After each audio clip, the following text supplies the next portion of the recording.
Hello guys, good morning, welcome to a new vlog. जैसा कि आप देख सकते हो, नहा धोकर तैयार हो चुके हैं और ये व्लॉग थोड़ा ही रेगुलर है क्योंकि गाइस जब एग्ज़ाम आ रही है तो उसका पढ़ना भी होता है। तो एग्ज़ाम ख़त्म होने तक ऐसा ही रहेगा। एग्ज़ाम ख़त्म होने के बाद रेगुलर व्लॉग आते रहेंगे। सो गाइस, अभी मुझे पापा का फ़ोन आया है, जाना है ऑफिस पर, तो चलिए चलते हैं। तो अभी मैं ऑफिस पर आ चुका हूँ और जो पप्पू काका को पैसे देने थे वो भी दे दिए। और ये रहे हमारे आयवा। भारत बेंज अभी नहीं है, वो अभी काम पर गए। ये हमारी टबुड़ी और ये रहा जीसीबी और एक मंत्री अंकल का आयवा है और दूसरी फ्लूंस है जो अभी अबोंडेंट है। मेरा काम ख़त्म हो गया है, इसलिए अब मैं घर पे जाऊंगा। आप देख सकते हो बहुत बढ़िया धूप निकली हुई है, वेदर भी आज पूरा मस्त है।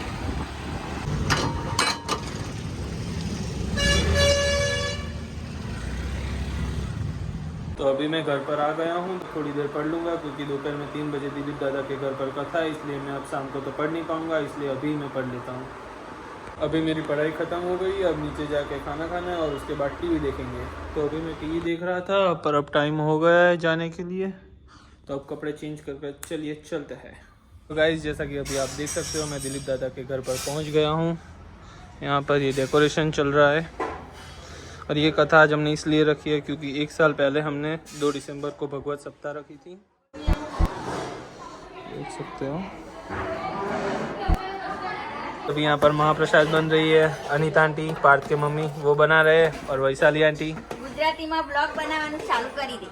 तो गाइस, હવે જો આ બધા કહે છે ગુજરાતીમાં બ્લોગ બનાવવાનું, તો હવે આપણે ગુજરાતીમાં જ ચાલુ કરી દઈએ। જો જોઈ રહ્યા છો, આપણા ભરત મામા સૌના પ્રિય કેળના પાન બાંધે છે। તો તમે જેવું જ જોઈ રહ્યા છો, અમારા રીટા ફોઈ ચાંજી આવી રહ્યા, વહીવટદાર છે અમારા ઘરના। જોઈ લો, ઇંગ્લિશ બોલે છે। હું હિન્દીથી ગુજરાતીમાં આવ્યો ને આ બધા ઇંગ્લિશ બોલે છે। તો હું તમને મારા ભાઈઓ અને બહેનોનું પરિચય આપું। અમે છે ને બધા એક એક જંગલમાંથી વીણીને લાવેલા છીએ। આઈ રહી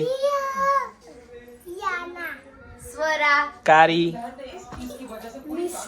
હે હે, પેન્ડો અને ઓમ, કબીર, જગુ બંદર, આઈ રહી લાલુ। અત્યારે રાજેન્દ્રદાસ બાપુને હવે પધારવાનો ટાઈમ થઈ ગયો છે, તો ચલો બહાર રાહ જોઈએ।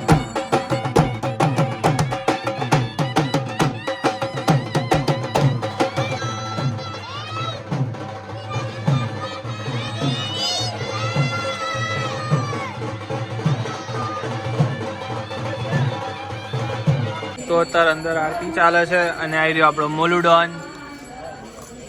યે હે। તો અત્યારે ઘરે બાપુની પધરામણી ને બધું હતું, એ પત્યું। હવે રણછોડરાય મંદિરે જમણવાર રાખ્યો છે, તો હું અને મારા કાકા જઈએ છીએ રણછોડરાય મંદિરે।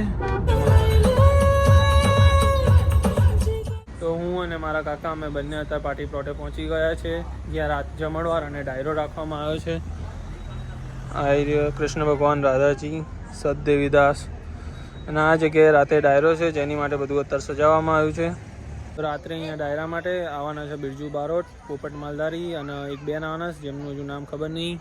આ સ્ટેજ છે, હજુ એનું ડેકોરેશન ને બધું ચાલે છે કેમ કે હજુ ડાયરો રાતે જમણવાર પછી છે, 10 વાગે ત્યાં થઈ જશે। તો ગાઈઝ, અત્યારે જમવાનું ને બધું પતી ગયું છે। હવે જિગ્નેશ દાદાની રાહ જોઈએ છે। અહીંયા જો ઘરના બધા બહાર જ ઊભા છે।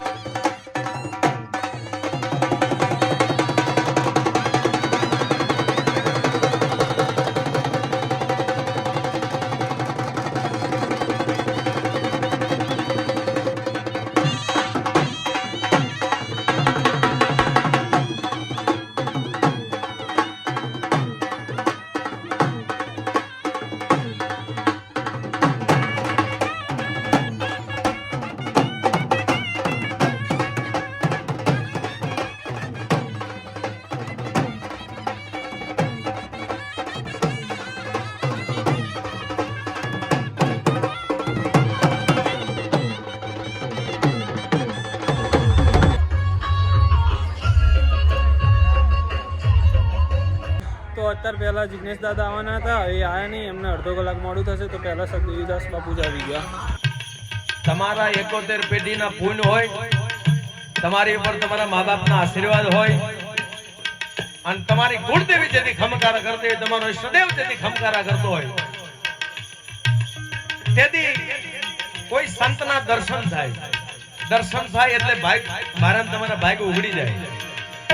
દર્શન થાય એ ભાગ્યની વાત છે, પણ દર્શન થયા પછી તમારા આંગણા સુધી કોઈ સંતના પગલા થાય ને મારા બાપ, ઈ તમારા ઓહો ભાગ્યની વાત છે કે તમારી કરોડો પેઢીની પૂર્ણાઈ હોય ને ત્યારે કોઈ સાધુ સંત તમારા આંગણે આવે. આ હું નથી કહેતો, રામાયણ સાક્ષી પૂરે છે. તો જિગ્નેશ દાદા નાવાની તૈયારી છે, 5 કે 10 મિનિટમાં આવે જ છે.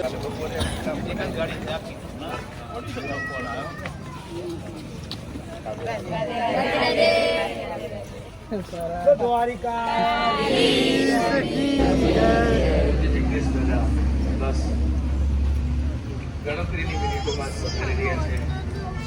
એમણે પણ અહીંયા ઉપસ્થિત થાય ત્યારે જોકે આજે બધો ખૂબ સમન્વય અને સંયોગ સારો છે.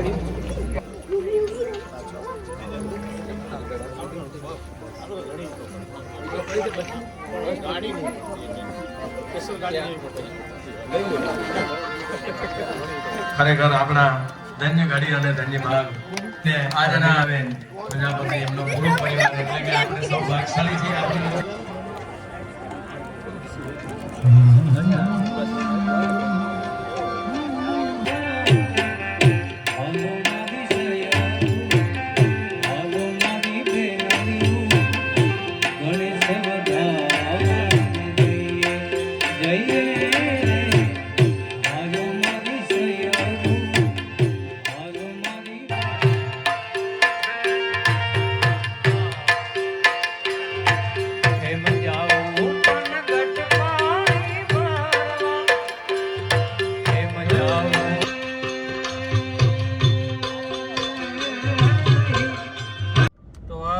મોડી રાત ઊંધી ચાલશે. તો આજના બ્લોગ માટે આટલું જ તે. મળીએ તમને બીજા બ્લોગમાં. તાર માટે thank you so much for watching and do not forget to like, share and subscribe.